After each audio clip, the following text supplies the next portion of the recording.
Bangkay na nang mailabas mula sa binahang bahay ang isang residente sa May Kawayan, Bulacan. Lubog pa rin kanina ang ilang lugar doon, kabilang na ang bahagi ng MacArthur Highway. Saksi, si Von Aquino. Wala nang malakas na pag-ulan pero lubog pa rin sa baha ang ilang bahagi ng May Kawayan City, Bulacan. Sa bahagi ng MacArthur Highway, nahirapang tumawid ang mga motorista. Ang ilang motorcycle rider, itinulak na lang ang motor para makatawid sa baha. Tinulak ko yung motor. Pagdating ko dito, ayaw mandar. Hirap din, malalim. Hirap motor. Dito sa Nabotas, papuntang Bulacan. Papunta pong Pande. Bandang alas 3 ng hapon, pasabol sa malalaking sasakyan, pero takot namang tumawid ang ibang motorista. Pasado alas 4 naman ng hapon hanggang hita na ang baha sa barangay Saluisoy. Ganito po kataas ang baha dito sa barangay Saluisoy, May Kawayan City, Bulacan. Ayon sa barangay, ito raw ay dulot ng high tide at pagpapakawala ng tubig ng dam. Gamit ang bangkang dineploy ng barangay, inilabas mula sa binhang bahay ang bangkay ng isang residenteng pumanaw-umano dahil sa sakit. Sumuong naman sa baha si Emil Salas para raw bumili ng ulam sa labas gayong hindi na raw sila makapagluto sa bahay. Kaya pa naman po eh. Saan po yung baha doon sa bahay? Hindi dito po sa Bewang. Sa lampas na po. May second floor po. Pagsapit ng gabi, bahagya namang humupa ang baha. Ayon sa barangay, kung hindi nabubuhos ang malakas na ulan ngayong gabi, maaring bukas ng umaga ay tuluyan ng humupa ang baha. Talaga pong mababa na po talaga itong lugar namin nito eh. Tapos nasabayan pa po ng mga pagtatambak, pagtataas ng mga karsada. So naiwan po itong aming lugar.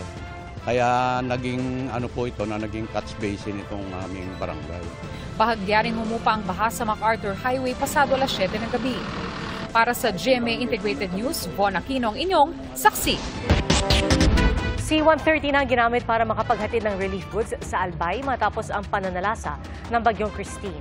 Pahirapan naman ang paghatid ng ayuda sa ilang bahagi ng Camarines Sur dahil sa lalim ng baha sa ilang kasadang nag-uugnay sa mga bayan. Mula sa Naga City, Camarines Sur, saksi live si Ian Cruz. Ian?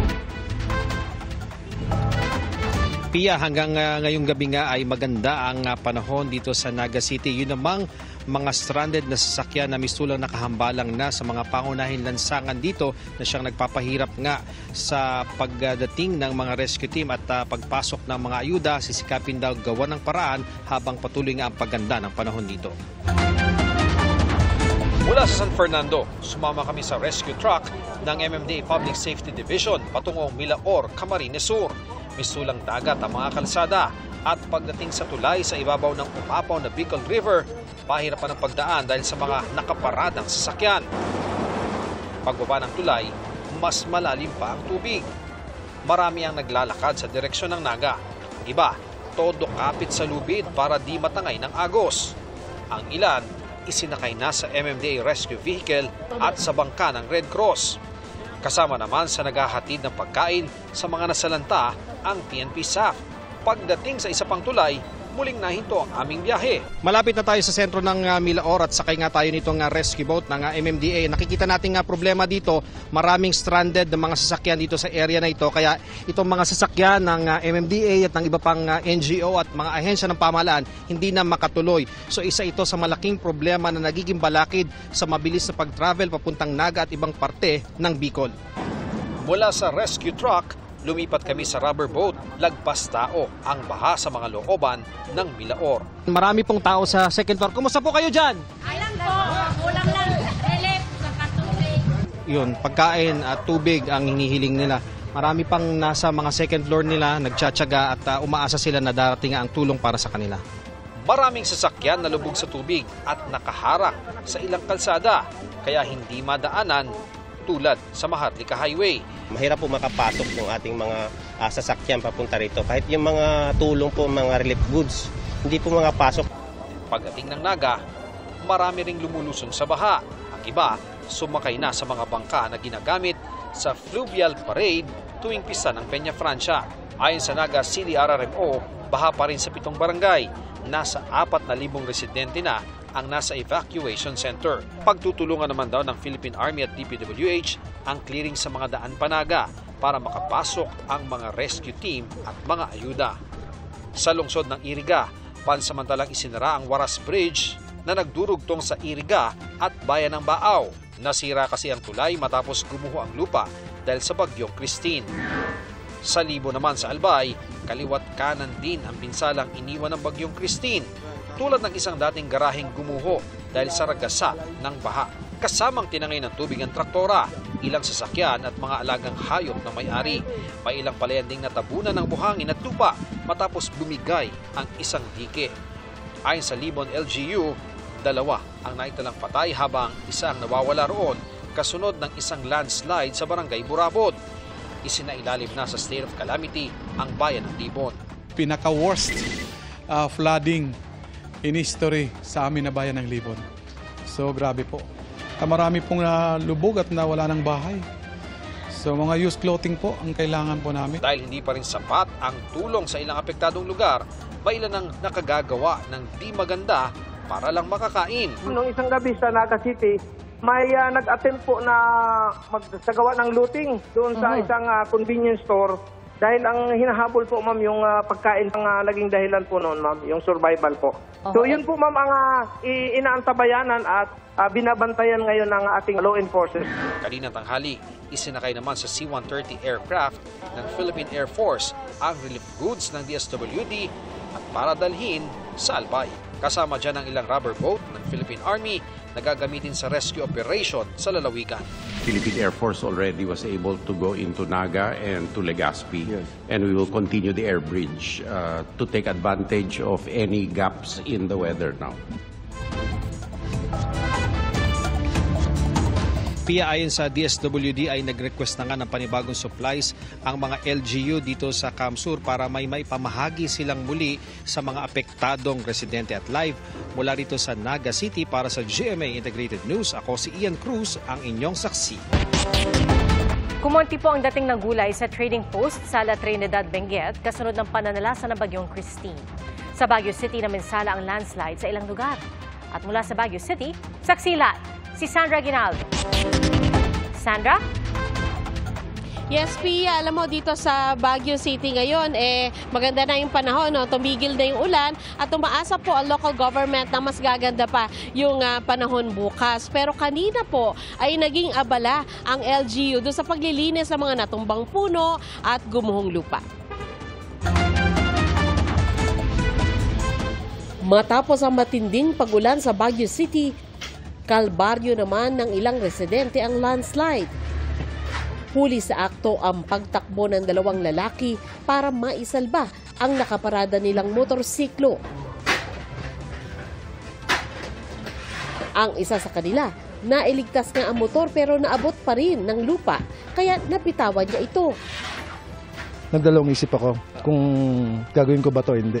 Feeling ko kaya ko pa naman kaya sinalba namin yung motorsiklo. Nasira ang riprap na nagsisilbing pader ng isang residential compound.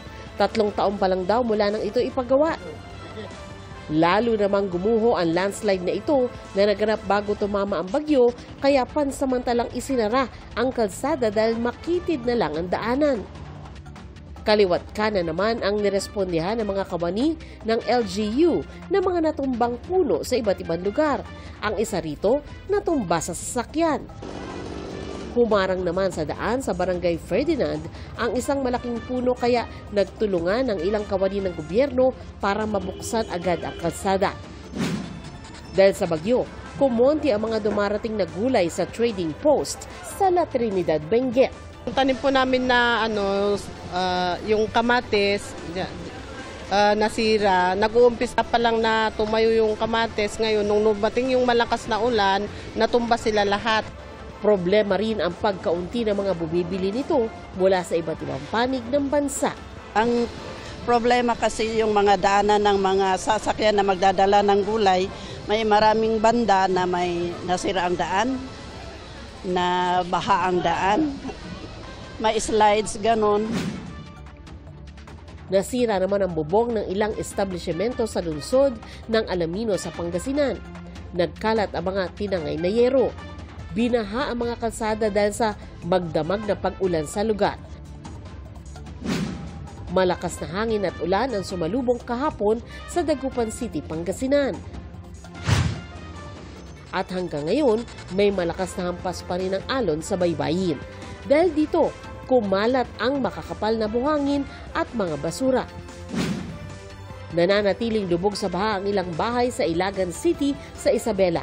Ayon sa CDRRMO Ilagan, aabot sa mahigit 30,000 na individual ang apektado ng baha. 7 barangay naman sa lugar ang wala pa ring kuryente, habang 14 na barangay ang walang supply ng tubig. Dambuhala naman ang alon sa bahaging yan ng West Philippine Sea sa tapat ng barangay Kauwakan, Lawag, Ilocos Norte. At dahil nakataas pa rin kanina sa Storm Signal number 2 ang Ilocos Norte at Ilocos Sur, pinagbawalan munang pumalaot ang mga mangingisda. Kaya ang kanilang kabuhayan apektado, lalo na't ilang araw na silang hindi makapalaot. Kasi dito lang namin nahanapin ng pera, sir. Mambili ng ulam, ganun, sir. Hindi rin nakaligtas ang mga palayan sa lugar kung saan naabot sa mahigit 350,000 pesos ang halaga ng mga nasirang palay at mais. Handa naman ang lokal na pamahalaan kung sakaling bumalik ang bagyo sa Pilipinas. Nandito pa rin ang mga council at saka mga responder natin. Intact pa rin sila. Yung mga evacuees natin, nandoon pa rin sila para to be safe, yung safety nila. Pia, ayon naman sa DPWH Cordillera, yung po mga kalsada sa Apayao, Benguet, Ifugao at Kalinga, meron pa po dyan mga kalsada na sarado at yung iba naman po ay limitado ang access. Yan muna po pinakahuling ulat mula dito sa Baguio City. Pia? Maraming salamat, Sandra Aguinaldo. Samantala, lubog pa rin sa baha ang ilang lugar sa Nueva Ecija at Bataan. Sa Cabanatuan City, abot leeg ang baha sa ilang barangay. Kaya ang ilang residente kinailangan magbangka para makalabas ng bahay. Hindi rin nakaligtas sa pinsala ng bagyong Christine ang Hermosa, Bataan. Hanggang bewang ang pinakamalalim na baha sa barangay Almacen. Nanawagan po ang ilang Kapuso Stars sa publiko ng donasyon para sa mga nasalanta ng bagyong Christine. Kaisa rin ang ilang celebrity sa pagre-repack ng relief goods at Operation Bayanihan Bagyong Christine Telethon. Saksi si Aubrey Carampel. Buhay na buhay ang bayanihan spirit sa Kapuso community. Nakiisa ang Sparkle Stars sa Operation Bayanihan Bagyong Christine Telethon. Kabilang sa naglaan ng oras sina Ruru Madrid, Kaylin Alcantara at Michelle D. Nananawagan ng tulong sa publiko para sa mga nasalanta ng bagyo. Si Ruru dumiretso sa telethon pagkatapos ng story conference ng Lolong Season 2, kasama ang ilan sa kanyang cast members. Kami po ay nananawagan sa inyo pong lahat at kumakatok sa inyong mga puso na inyo po sanang tulungan ng ating pong mga kababayan na nasalanta po ng bagyo. May mga kamag-anak din po at mga kaibigan na nandun at nakita ko yung hirap na pinagdadaanan nila ngayon. So, hanggat sa makakaya ko, gusto kong makatulong. Napakalaking bagay pa rin naman po yun na everybody's trying to do their part, whether big or small. Like kami din po, nag-a-allot ng time. And that's what we can offer in terms of helping, if that can help inspire other people to do their small part. Nag-telethon duty rin si Glyza De Castro, pati ang The Clash judge at Batanggenyang si Ay de las Alas. Pinag-pray ko po kayo talaga, sana'y wag masaktan. Pero kung kailangan po ng tulong, nandito po ang GMA Foundation para tulungan po kayo dyan po sa Batangas. Sa GMA Kapuso Foundation Warehouse naman, tumulong sa pag-re-repack ng relief goods ang Kapuso Stars and Celebrities, kabilang si Herlene Budol. Ang mga donasyong makakalap ng GMA Kapuso Foundation ay ipamamahagi sa iba't ibang lugar sa bansa na naapektuhan ng bagyong Christine. Hindi tayo titigil. Ubusin natin yung mga relief goods na dala natin until this weekend. Nag-load na ang GMA Kapuso Foundation sa commercial aircraft. Paalis na ho niyan bukas ng umaga. Good for 1,000 families. I-distribute sa Albay itong Pulanggi, Owas at saka Libon. Isa pang GMA Kapuso Foundation team on the way na sa Isabela at sa Cagayan. Para sa GMA Integrated News, Aubrey Carampel ang inyong saksi.